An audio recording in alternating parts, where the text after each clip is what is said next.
கிறிஸ்து இயேசுவுக்குள் மிகவும் அதிகமாக நேசிக்கப்படுகின்றவர்களே, மீண்டுமாக இந்த ஏப்ரல் மாதம் 26ஆம் நாளிலே உங்களை சந்திப்பதிலே மிகுந்த மகிழ்ச்சி அடைகின்றோம். இந்த காலை நேர இறை தியானத்தை ஆரம்பிக்கலாம். நமது ஆரம்பம் பிதா, குமாரன், பரிசுத்த ஆவியின் நாமத்தில் உள்ளது. ஆமென். ஜெபம் செய்வோம். மகா இரக்கமும் கிருபையும் நிறைந்த இளன்பின் பரலோக பிதாவே, எங்கள் ராஜாதி ராஜாவே, கர்த்தாதி கர்த்தாவே, இந்த ஆசீர்வதிக்கப்பட்ட மனமகிழ்வான இறைவா, காலை வேளைக்காக நன்றி சொல்லுகின்றோம். கடந்து போன இரவு முழுவதும் கிருபையா எங்களை காத்து வழிநடத்தினீர். இது இந்த நாளிலும் உங்களுடைய இறை வார்த்தையோடு இந்த நாளை ஆரம்பிக்க காத்திருக்கிறோம். ராஜா ஆண்டவரே, நீங்கள் பேசுங்க, நாங்கள் கேட்கின்றோம். உடைய இறை வார்த்தை வழியாக எங்களை ஆசீர்வதியும். இந்த காலை நேரத்தில் இந்த குழுவையும் ஆண்டவர் எடுத்து பயன்படுத்தும். இந்த நாளின் இறை செய்தி, பாடல் வேலை, ஜெப வேலை ஆசீர்வதியும். இதை கேட்டுக்கொண்டிருக்கிற எல்லா மக்களுக்கும் உங்களுடைய இறை ஆசிரியர்கள் தங்கி தடுத்திருக்கட்டும். இறை மைந்தன் இயேசுவின் மூலம் ஜபிக்கிறோம் நல்ல பிதாவே, ஆமேன். காலை வேளையிலே 484வது பாடலாகிய ஜீவ வசனம் கூறுவோம் சகோதரரே, சேர்ந்த எக்காலம் ஊதுவோம் என்ற பாடலை சாரோடு இணைந்து பாடும்.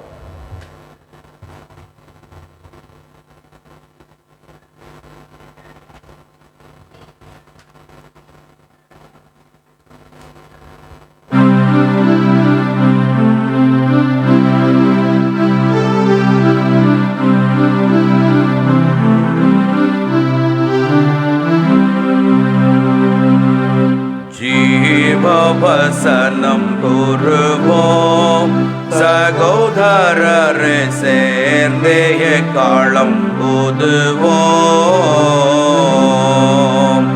ஜீவ வசனம் கூறுவோம் சகோதரரே, சேர்ந்தே எக்காலம் ஊதுவோம். பாவிகள் மேலுருகி பாடுபட்டு மரித்த, பாவிகள் மேலுருகி பாடுபட்டு மரித்த ஜீவாதிபதி இயேசு சிந்தை மகிழ்ந்திடவே ஜீவவசனம் கூறுவோம் சகோதரரே, சேதக மடியும் வேளையில் பேதிடிவாதமருள் மிகுந்து வேதமயோர் கதி பெறவே ஜீவவசனம் கூறுவோம் சகோதரரே, சேர்ந்தே காலம் ஊதுவோம். காடுதனிலே அலைந்தோம், கிறிஸ்து இயேசு கர்த்தன் சேவையில் அமர்ந்தோம். நாடு நகர் கிராமம் தேடி நாம் பெற்றடைந்த, நாடு நகர் கிராமம் தேடி நாம் பெற்றடைந்த நல்ல ஈவுவரங்கள் எல்லோரும் கண்டடைய ஜீவவசனம் கூறுவோம் சகோதரரே, சேர்ந்தே காலம் ஊதுவோம்.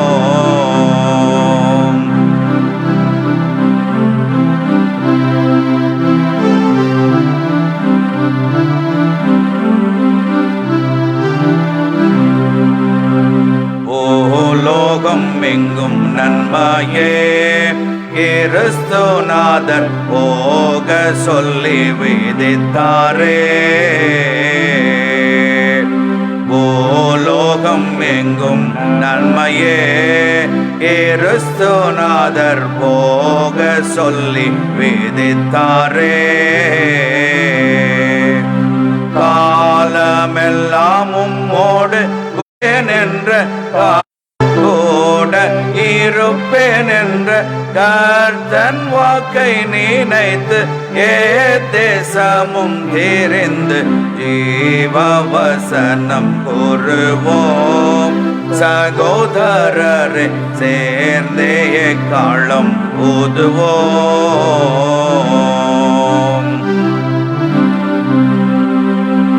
வேண்ணின் மகிமை துறந்தார் கிறிஸ்து நம்மை மீட்க குருசில் இறந்தார்.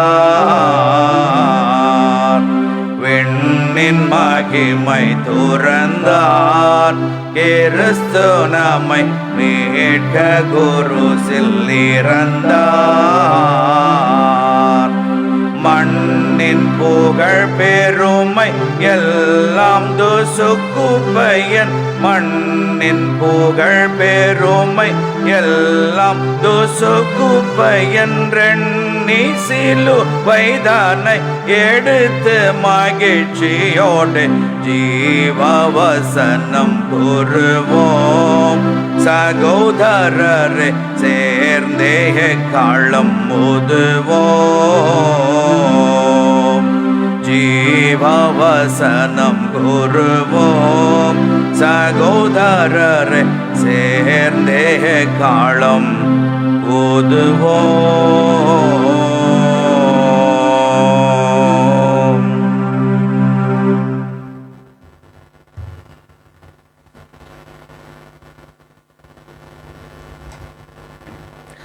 ஆண்டவராகிய இயேசு கிறிஸ்துவுக்குள் மிகவும் அதிகமாக நேசிக்கப்படுகின்றவர்களே, உங்கள் யாவரையும் இறைமைந்தன் இயேசுவின் தூய திருநாமத்திலே இந்த மகிழ்ச்சியான ஏப்ரல் மாதம் 26ஆம் நாளிலே மிகுந்த மகிழ்ச்சியோடு சந்திக்கின்றோம், வாழ்த்துகிறோம்.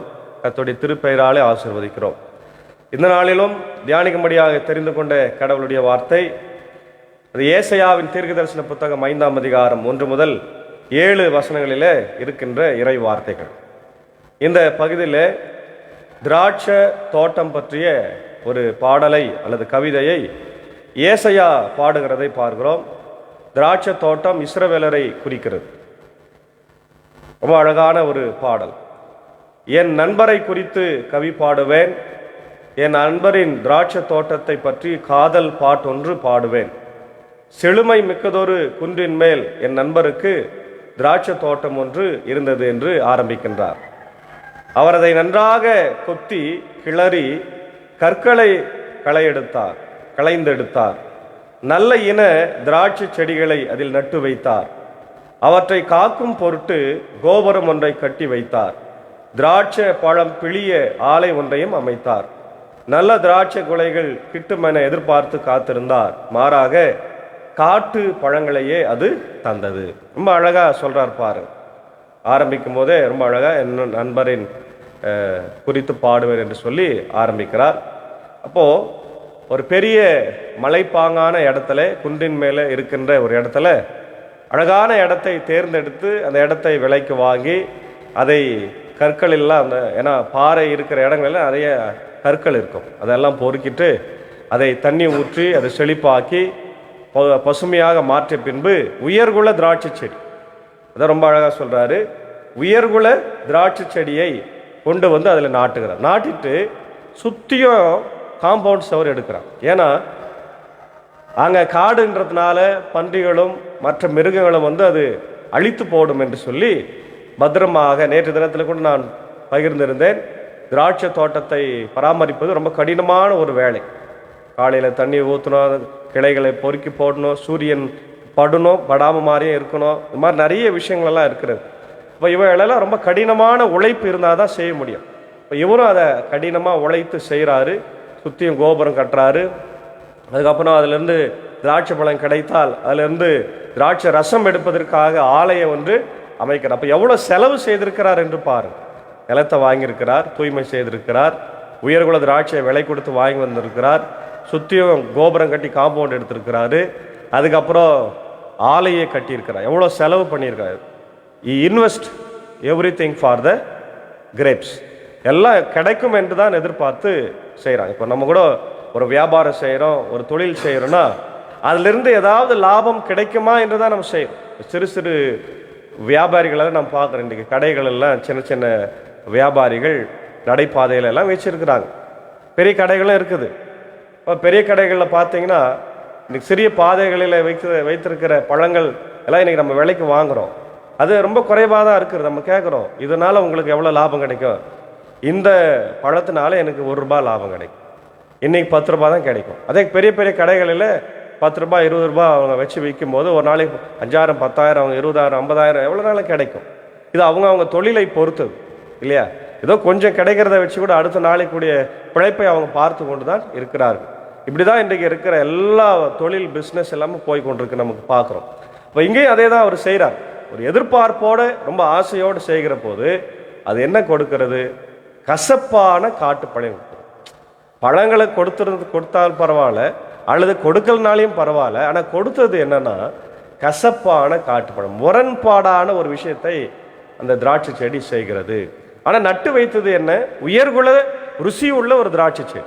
நம்ம கூட இன்னைக்கு சம்மர் சீசன்றதுனால வெள்ளரி பழம், வெள்ளரி பிஞ்சு, தர்பூஸ் பழம், ஆப்பிள், திராட்சை என்னென்னோ வாங்கின்னு வரோம். அது டேஸ்ட்டாக இல்லைன்னா திருப்பி என்ன பண்ணுவோம்? அந்த கடையில் போய் சொல்லுவோம், இந்த பழம் நல்லா இல்லை, ருசி இல்லை அப்படின்னு.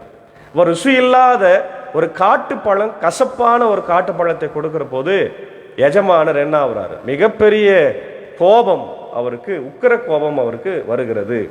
அப்பதான் சொல்றார், இப்பொழுது என் நண்பர் சொல்கிறார், எருசலேமில் குடியிருப்போரே, யூதாவில் வாழும் மனிதரே, எனக்கும் என் திராட்சை தோட்டத்திற்கும் இடையே நீதி வழங்குங்கள் அப்படின்னு சொல்றார். எருசலேமை பார்த்து சொல்றாரு, எருசலேமில் இருக்கின்ற யூத மக்களே, இப்போ சொல்லுங்க, நான் செய்தது தவறா சரியா? நான் என்ன செஞ்சேன்? என் திராட்சை தோட்டத்துக்கு நான் என்ன செய்யல?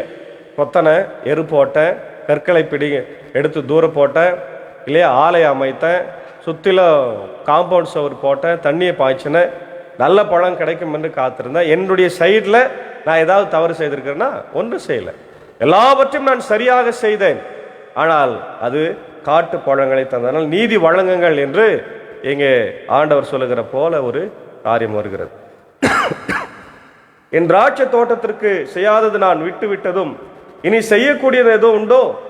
நற்கனிகளை தரும் என்று நான் காத்திருக்க காட்டு பழங்களை அது தந்தது. என்ன இது வரைக்கும் நான் என்ன செய்யல?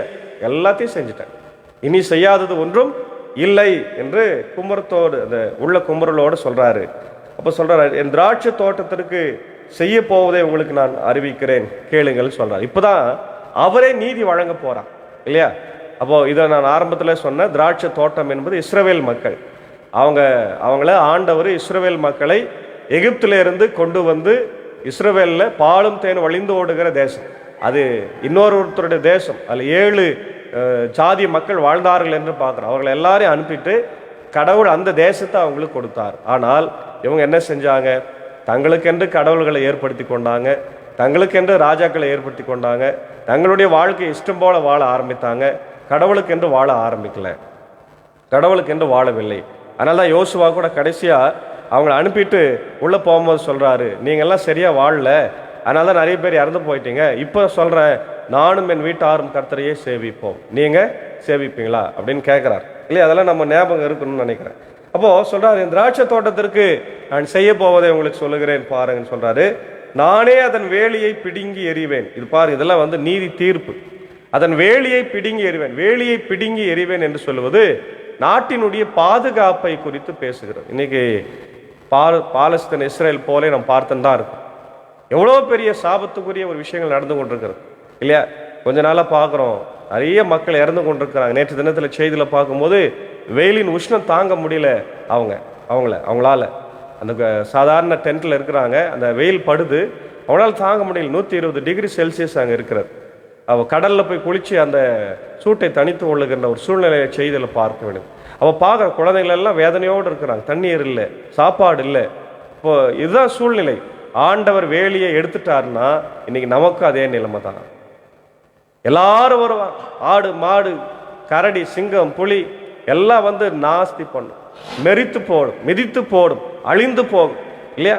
அதான் சொல்றாரு, அது தீக்கு இரையாக்கப்படும். பாருங்க, தீக்கு இரையாக்கப்படும். இன்னைக்கு எல்லா நாட்டிலையும் மழை பொழிந்து கொண்டு தான் இருக்கிறாங்க. எங்க பார்த்தாலும் போர், பதட்டம், பிரச்சனை இல்லையா? அதன் சுற்று சுவர் கட்டப்பட்டது இல்லையா? அதை தகர்த்து விடுவேன்னு சொல்றார். இந்த பாதுகாப்பை நான் எடுத்து போடுவேன்னு சொல்றார். அப்போ அது மிதி உண்டு போகும். எல்லா நாட்டு மக்களும் என்ன பண்ணுவாங்க? போர் செய்வாங்க. பிற்காலத்தில் இஸ்ரவேல் மக்கள் எங்க நாடு பல நாடுகளுக்கு அடிமையா போனாங்க. இப்பொழுதும் அச்சுறுத்தலோடு தான் அவங்க இருக்கிறார்கள். காரணம் என்ன? ஆண்டவரை விட்டு விட்டார்கள். சொல்றார், நான் அதை பாழாக்கி விடுவேன், அதன் கிளைகள் நறுக்கப்படுவதில்லை, களையை அகற்ற மண் கொத்தப்படுவதில்லை. அதாவது இனி அவங்களுக்கு நான் செய்ய வேண்டியது எதுவுமே செய்ய மாட்டேன், என்னுடைய ஆசீர்வாதம் எதுவும் கிடையாது, அவங்களுடைய சுபிட்சமா வாழ முடியாது. பாருங்க, நெருஞ்சியும் முட்புதர்களுமே அதில் வரும். அதன் மீது மழை பொழியாதிருக்க மேகங்களுக்கு நான் கட்டளையிடுவேன். படைகளின் ஆண்டவரது திராட்சை தோட்டம் இஸ்ரவேல் குடும்பத்தாரே, அவர் ஆர்வத்துடன் நட்ட கன்று யூதா மக்களே, நீதி விளையும் என்று எதிர்நோக்கி இருந்தார், ஆனால் விளைந்ததோ இரத்தப்பழி. நேர்மை தழைக்கும் என்று காத்திருந்தார், ஆனால் தழைத்ததோ முறைப்பாடு. நீதி எதிர்பார்த்தாரு, ஆனால் கிடைக்கல. நியாயத்தை எதிர்பார்க்கிறாரு, கிடைக்கல. பிரியமானவர்களே, இன்றைக்கு திராட்சை செடியாக இருக்கிற நாம் இல்லையா, ஆண்டவர் நேற்று சொன்னார், நானே மெய்யான திராட்சை செடி. அந்த செடியில இணைந்திருக்கிற நாம் கனிகளை தரவில்லை என்று சொன்னால் நாம் அறுப்புண்டு போகப்படுவோம் இல்லையா, அல்லது ஆண்டவரோடு இணைந்து இல்லாவிட்டாலும் அறுப்புண்டு போவோம். கனி தராவிட்டாலும் சரி, அவரோடு இணைந்து வாழாவிட்டாலும் சரி, நாம் நெருப்பிலே போடப்படுவோம். இதுதான் நீதி தீர்ப்பு என்பதை ஆண்டவர் தெளிவாக சொன்னார். எல்லா பாதுகாப்பையும் அகற்றி விடுவார். நம்ம மேல இருக்கிற எல்லா பாதுகாப்பும் போயிடும், ஆசீர்வாதம் எல்லாம் போகும், சமாதானம் இல்லாது போகும், சந்தோஷம் இல்லாது போகும், பெரிய சாபம் வந்து சேரும். அதனால ஆண்டவருடைய வார்த்தைக்கு நாம் செவி சாய்க்க வேண்டும், அவருக்கு நாம் கனி கொடுக்க வேண்டும். எப்படிப்பட்ட கனிகளை கொடுக்கணும்? அதான் பவுல் சொல்லுகிறார் கலாத்தியர் 5ஆம் அதிகாரத்தில், அன்பின் கனி இல்லையா, ஆவியின் கனி. ஆவியின் கனியோ அன்பு, சமாதானம், நீடிய சாந்தம், பொறுமை, இச்சையடக்கம், இவையெல்லாம் சொல்லப்படுகிறது. இதெல்லாம் நம்ம வாழ்க்கையில நம்ம கொடுக்கின்றோமா இல்லையா? ஆவியின் கனியல் நம்ம கொடுத்து வாழ்ந்து கொண்டிருக்கிறோமா என்பதை இந்த காலை வேளையில் ஆண்டவர் நம்மிடத்திலிருந்து எதிர்பார்க்கிறார். பிரியமானவர்களே, இது இல்லை என்று சொன்னால் நாம் கிறிஸ்தவன் என்று சொல்வதற்கு அருகதை இல்லை. இந்த ஆவின் கனிகள் என்னிடத்தில் புறப்பட்டு வராவிட்டால் இயேசுவை நான் எப்படி மகிமைப்படுத்த முடியும்? இயேசுவின் அன்பை நான் எப்படி மற்றவங்களுக்கு சொல்ல முடியும்? என்கிட்ட அன்பு இல்லை, பொறுமை இல்லை, தாழ்மை இல்லை, இச்சையடக்கம் இல்லை, சாந்தம் இல்லை, இவையெல்லாம் இல்லைன்னு சொன்னால் நான் மற்றவர்களுக்கு போய் சொல்ல முடியாது. ஆனால் இப்படிப்பட்டவர்கள் தான் இன்றைக்கு பல இடங்களிலே தலைமைத்துவத்தில் இருக்கிறார்கள். அவர்கள்தான் இன்றைக்கு திருச்சபைகளையும் இன்னைக்கு மக்களையும் ஸ்தாபனங்களையும் கெடுத்து கொண்டிருக்கிறார்கள். ஏன்னா அவங்களுக்கு அதை பற்றியெல்லாம் அக்கறை கிடையாது. அவங்களுக்கு தெரிந்ததெல்லாம் பதவி, பணம், இதுதான். அப்போது கர்த்தர் நிச்சயமாக அவங்களை அகற்றி போடுவார் என்பதில் சந்தேகம் இல்லை. ராஜ்யத்தை மாற்றுகிறவர், ராஜாக்களை மாற்றுகிறவர் ஒரே இரவில் எல்லாம் அவரால் செய்ய முடியும். ஆனால் பொறுமையோடு காத்திருக்கிறார். நீதி விளையும் என்று காத்திருக்கிறார், நியாயம் விளையும் என்று காத்திருக்கிறார். நாம் செய்யவில்லை என்றால் அவர் செய்வார், மற்றவர்களை வைத்து அதை செய்வார். ஆகவே பிரியமானவர்களே, காலை வேளையிலே ஆண்டவருடைய பிள்ளைகளாக கனிகளை கொடுக்கும், நல்ல கனிகளை, காட்டு பழங்களை அல்ல, கசப்பான பழங்களை தான் இன்னைக்கு நாம் தந்து கொண்டிருக்கிறோம் இல்லையா? எங்கு பார்த்தாலும் அநியாயம், அக்கிரமம், ஆண்டவர் விரோதமான செயல்கள், திருச்சபையில் அடிதடிகள், வெட்டுக்குத்துகள் இல்லையா, இன்னைக்கு கேஸ், கம்ப்ளைண்ட்ஸ் எல்லாம் அதிகமான, இதெல்லாம் ஆண்டவருக்கு விரோதமான கசப்பான பழங்கள். அப்படி செஞ்சீங்கன்னா ஆண்டவர் நிச்சயமாக அவர் நீதி தீர்ப்பு வழங்குவார். ஆகவே மனம் திரும்புங்கள், மாறுங்கள். இதை கேட்கின்ற ஆயர்களும் சரி, கேட்கின்ற திருச்சபையாரும் சரி, கேட்கின்ற சபையில் இருக்கின்ற பொறுப்பாளர்களும் சரி, காட்டு பழங்களை தராத படிக்கு, நாம் கசப்பான பழங்களை தராத படிக்கு ஆண்டவருக்கு நல்ல பழங்களை கொடுத்து அப்படி பிள்ளைகளாய் வாழ தூய ஆவியானவர் தாமே நம்மை வழிநடத்தி காப்பாராக. ஆமே. ஜெபம் செய்வோம். மகா இரக்கமும் கிருபை நிறைந்த நல்ல ஆண்டவரே, இந்த மகிழ்ச்சியான ஆண்டவரே, ஏப்ரல் மாதம் 26ஆம் நாளாகிய இந்த நாளுக்காக நன்றி செலுத்துகின்றோம். இந்த நாளிலும் ஆண்டவரே, இதோ இஸ்ரவேல் மக்களை குறித்த ஒரு தீர்க்க தரிசன ஓமையை குறித்து ஆண்டவரை சொல்லியிருக்கிறேன். இஸ்ரவேல் மக்கள் திராட்சை தோட்டம், அவர்கள் கனி தராத ஆண்டவரே மக்களாக, குறிப்பாக கனிகளை தந்தாலும் அதை கசப்பான காட்டு பழங்களையே தந்தது. இதில் நீதி இல்லை, நியாயம் இல்லை, நேர்மை இல்லை என்பென்கின்ற ஆண்டவரை செய்தி நாங்கள் பார்த்தோம். இன்றைக்கு எங்களுடைய வாழ்க்கையில் கூட இவைகள் நடந்து கொண்டு தான் இருக்கிறது. அநியாயங்கள், அக்கிரமங்கள் திருச்சபையிலே ஆண்டவர் தலைவிரித்து ஆடுகிறது. எங்கள் குடும்ப வாழ்க்கையிலே உமக்கு உண்மையான பிள்ளைகளாய் ஆண்டவர் நாங்கள் வாழவில்லை. ஆகவே இவையெல்லாம் ஆண்டவரே மாறி இந்த ஆண்டவர் நாட்களிலே நாங்கள் உமக்கு பிரியமுள்ள பிள்ளைகளாய் வாழ நீர் எதிர்பார்க்கிற ருசி உள்ள கனிகளை கொடுக்க ஆண்டவரை, குறிப்பாய் பவுல் சொல்லுகிறது போல ஆவியின் கனிகளை ஆண்டவர் நாங்கள் கொடுக்க கர்த்தர் கிருபை தாரும். இதை கேட்டுக்கொண்டிருக்கிற அருமையான எல்லா மக்களையும் கர்த்தர் ஆசீர்வதியும். இதுவரையில எங்கள் வாழ்க்கை எப்படி இருந்ததோ இனிமேல் நாங்கள் மாற்றிக்கொள்ளத்தக்கதாக எங்கள் வாழ்க்கையை ஆண்டவர் நீர் மாற்ற வேண்டும் என்று நான் ஜெபிக்கிறோம். வார்த்தையின் வழியாக, ஆவியானவர் வழியாக எங்கள் வாழ்க்கையை மாற்றுங்க ராஜா. இது நாளில் இந்த ஊழியத்தில் எங்களோடு இருக்கிற நண்பர் சாருக்காக, அக்காவுக்காக, அன்பான பிள்ளைகள் மாத்தால் மரியாளுக்காக ஜெபிக்கிறோம். வெயிலின் உஷ்ணத்திலிருந்து அவளை காத்தருள ராஜா. இந்த ஊழியத்தில் எங்களோடு இருக்கிற சாக்கோ சாருக்காக, டீச்சருக்காக ஜெபிக்கிறோம்.